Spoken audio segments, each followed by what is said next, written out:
నమస్తే, welcome to our channel. నేను పద్మిని. ప్రస్తుతంతో పాటు ప్రముఖ ఆధ్యాత్మికవేత్త, సూర్యోపాసకులు, sun spiritual society founder Vikramaditya గారు మనతో పాటు ఉన్నారు. మాట్లాడదాం. సార్ నమస్తే. సార్ సూర్యోస్మితల్లి. సార్ ముందుగా మీకు హనుమాన్ జయంతి శుభాకాంక్షలు సార్. ధన్యవాదాలమ్మా, మీకు కూడా హనుమత్ జయంతి శుభాకాంక్షలు. హనుమాన్ జయంతి అసలు అందరూ కూడా జై శ్రీరామ్ అంటూ ర్యాలీలకు వెళ్తూ ఉంటే అసలు కన్నులారా చూడాలి. హనుమంతుడి మీద ఉండేటటువంటి ప్రేమకి ఒక మనకి 4 ఛాంబర్స్ ఉంటాయి కదా హార్ట్లో, ఆయనకు ఒక ఛాంబర్ ఇచ్చేస్తారేమో ప్రతి ఒక్కళ్ళు కూడా అనిపిస్తుంది. మనమైతే వైశాఖ బహుళపక్ష దశమి రోజు ఆయన జయంతి వేడుకలు జరుపుకుంటాం. రకరకాల ప్రాంతాల్లో రకరకాలుగా మార్గశీర్ష మాసంలో జరుపుకుంటారు, ఇట్లా చైత్ర మాసంలో జరుపుకుంటారు.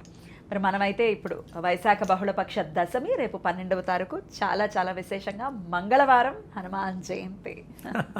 మరి మంగళుడు మంగళవారం ఆయనకి చాలా ఇష్టమైన రోజు కదా, చిరంజీవి, భవిష్యత్ బ్రహ్మ. మరి ఆయన కృప చాలా చాలా ఆయనని భక్త సులభుడు అని చెప్పడంలో ఎటువంటి సందేహం. కోరుకున్నంత మాత్రాన్నే ఆయన మన వెంటే ఉంటాడు అని అనేక మందికి అనేకమైన నిదర్శనాలు ఉన్నాయి. స్వామిని ఎలా పూజించాలి, ఆ రోజున ఎలా ప్రసన్నం చేసుకోవచ్చు మీ ద్వారా? మీరు ఏమన్నా తపస్సు చేశారా? అంటే హనుమంతుడిని చేశారు కదా, గుర్తుందా? ఎప్పుడు వెళ్ళాం మనం?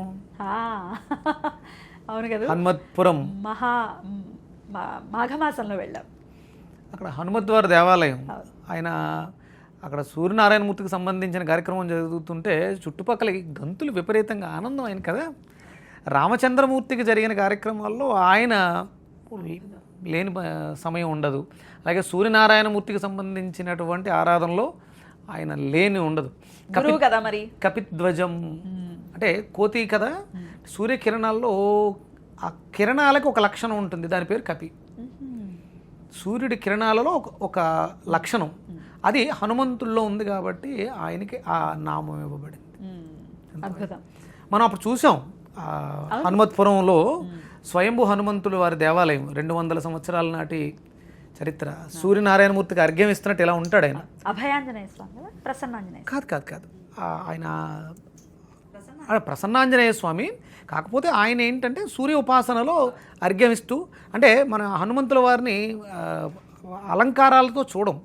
ఆయన నాగాభరణాలు అన్నీ అలంకరించేసుకుని ఉదయిస్తున్నటువంటి సూర్యుడికి అర్ఘ్యమిస్తున్నట్టు ఉంటారు.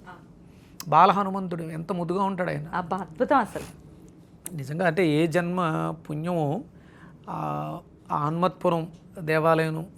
వంశీకృష్ణ గారు అంటే నన్ను ప్రత్యేకంగా అక్కడికి పిలిపించుకున్నాడు ఆ స్వామి. ఆ తర్వాత కుంభాభిషేకానికి 12 సంవత్సరాల తర్వాత కుంభాభిషేకానికి హనుమత్ దేవాలయానికి ఆ బాధ్యత నాకు ఇచ్చారు వాళ్ళు. చేశారా? అయిపోయింది కదా? అయిపోయి కూడా 2 ఏళ్ళు పూర్తయింది. అమోఘం అన్నమాట.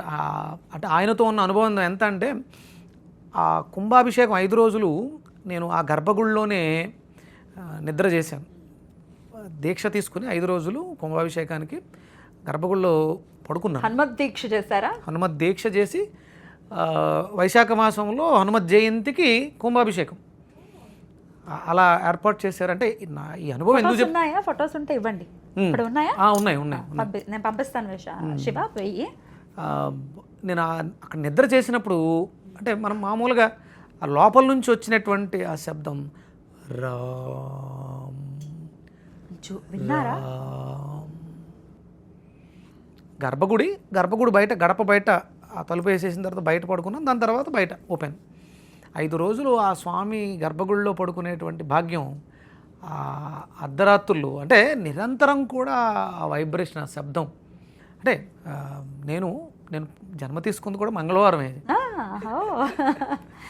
చైత్రమాసంలోనే నేను తీసుకున్న జన్మ మంగళవారం నేను పుట్టాను.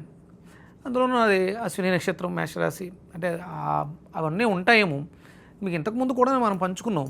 నేను ఒక తెల్ల జిల్లేడు వేరు పుష్యమి ఆదివారం సంగ్రహించి దాంతో హనుమంతుడి విగ్రహాన్ని వినాయకుడు చేయమంటే హనుమంతుడు అయిపోయారు. ఆయన హనుమంతుడై వచ్చాడు. నేను శిల్పికి చెప్పింది వినాయకుడిని అర్కం కదా, గణపతి చేయండి అని ఇచ్చా. ఆయన గణపతి చెక్కడానికి అవ్వదని చెప్పేసి ఆయన అనుకుని నాకు హనుమంతుల వారిని చెక్కిచ్చాడు. ఆయన కూడా ఇలాగే ఉంటాడు, చిన్నది ముద్దుగా ఉంటాడు అనమాట. అంటే హనుమంతుల వారు అంటే కలియుగంలో మనసు పెట్టి మనం సాధన చేస్తే ఆయన అనుగ్రహాన్ని అద్భుతంగా చూపిస్తాడు అనడానికి. మరి ఎట్లా ఆయన అనుగ్రహాన్ని ఎలా పొందాలి? ఎందుకంటే ఆయన చిరంజీవి కాబట్టి ఆయన గుడిలో ఏ గుడిలో ఉన్నా ఆయన వైబ్రేషన్ని మనం ఫీల్ అవ్వచ్చు. అసలు కొన్ని ప్రాంతాల్లో అయితే నేను విన్నాను, ఒకవేళ గుడి లేదు, ఇప్పుడు ఫారిన్ కంట్రీస్లో ఉంటే గుడి లేదు అని అంటే ఆయన పటం పెట్టేసి దాని చుట్టూ ప్రదక్షిణలు చేసినా కూడా ఆయన అనుగ్రహించేస్తాడని వినడం జరిగింది. కదమ్మా, ఒక్కటి ఏం అక్కర్లేదమ్మా, రామనామాన్ని ఒక చిన్న రాగి రేకు మీద రాసి దాన్ని ఒక చెట్టుకి దగ్గర పెట్టి దాని చుట్టూ ప్రదక్షిణ చేస్తే వచ్చేస్తాడు. రామనామం ఎక్కడ ఉంటే ఆయన అక్కడ ఉంటాడు. మళ్ళీ ఈయనకి పటం ఎందుకు? ఈయన వాయుపుత్రుడు కదా, వాయువు లేని చోటు ఎక్కడ ఉంటుంది? అందుకనే ఆయన తన హృదయాన్ని చీల్చినప్పుడు శ్రీరామచంద్రమూర్తి కనిపిస్తాడు సతీ సమేతంగా. కానీ ఆ వాయువే లేకపోతే మన గుండెకి అలజడే లేదు కదా. అంటే మన నడకకి, మన జీవితానికి ఆయనే కారకుడు. అందుకని హనుమంతుల వారి ఆరాధన ఎంత ఎక్కువగా చేస్తామో, అంటే సూర్యప్రీతమ్మ, సూర్యుడి యొక్క అనుగ్రహం. ఆ సూర్యుడు అంటే విజ్ఞానాన్ని ఆయనకి నేర్పే సమయంలో ఈయనలో ఉన్నటువంటి ఆ తృష్ణకి మెచ్చే తనలో ఉన్నటువంటి సువర్చల అనే ఒక లక్షణాన్ని కూతురుగా చేసి భార్యగా ఇచ్చారని చెప్తారు. అంటే ఆయనలో ఉన్నటువంటి ఇంకొక క్వాలిటీ అది. అంటే హనుమంతుడికి పెళ్ళయింది సువర్చల భార్య కాదు, ఆయనలో ఉన్నటువంటి ఒక క్వాలిటీ సువర్చల. అంటే మనం మళ్ళీ ఆ సువర్చస్సు అంటే అంత అందగాడన్నమాట ఆంజనేయుడు. ఇంతటి అద్భుతమైనటువంటి హనుమత్ జయంతిని మనం ఏం చేయమంటారు ఆ రోజున? అంటే మనకి దేవాలయాలు, విశేషంగా రామాలయాలు పెరుగుతున్నాయి. శిథిలమైనటువంటి రామాలయాల పునర్నిర్మాణం కూడా జరుగుతుంది. అంటే జై హనుమ అంటూనో బైక్ ర్యాలీలు చేస్తామో కాదు, ఎక్కడెక్కడ రామాలయాలు ఉన్నాయో అక్కడక్కడికి వెళ్ళి రామాలయాల పునర్ప్రతిష్ఠ చేయాలి. ఆ దేవాలయాల్ని శుభ్రం చేయాలి. వానర సైన్యం రావణాసుడితో అసుర శక్తులతో యుద్ధం చేయాలి. మన ధర్మానికి విఘాతం కలిగిస్తున్నటువంటి ఏదైతే దుశ్చర్యలు ఉన్నాయో వాటిలన్నింటినీ మనం ప్రతిఘటించాలి. ఆయన చేసిన యుద్ధం కదా. అక్కడికి వెళ్ళాడు, రావణాసుడి దగ్గరికి వెళ్ళాడు. అక్కడ ఏం చేశాడు? నేను రామదూతగా వచ్చాను, నిన్ను సంహరించడానికి నా రాముడే వస్తాడు. ఆయన యుద్ధం చేయక్కర్లే, అసలు ఎల్లక్కలే ఎల్లుడు చేసుకొచ్చేయచ్చు. ఖచ్చితంగా మట్టు పెట్టేసేవాడు. నేను దూతగా వచ్చాను అంతే, నా బాధ్యత. కాల్చేశాడు, రమ్మంటే కాల్చి వచ్చాడు కదమ్మా. వాళ్ళ తోక అంటించారు కదా, కాల్చకపోతే ఇప్పుడు వాళ్ళు అది అంటించకపోతే అక్కడ చాలా అద్భుతంగా చెప్పారమ్మా. రావణాసుడు దూతగా వచ్చిన వాడిని సంహరిందామని చెప్పేసి ప్లాన్ వేస్తే తప్పది, పాపం అలా చేయకూడదని చెప్పారు.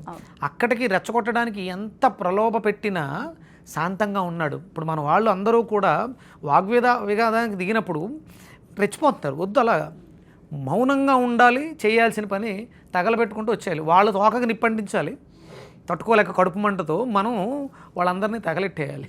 అంతేగాని వద్దు, అంటే అరుచు వేస్ట్ అమ్మా, అలాంటిది వద్దు.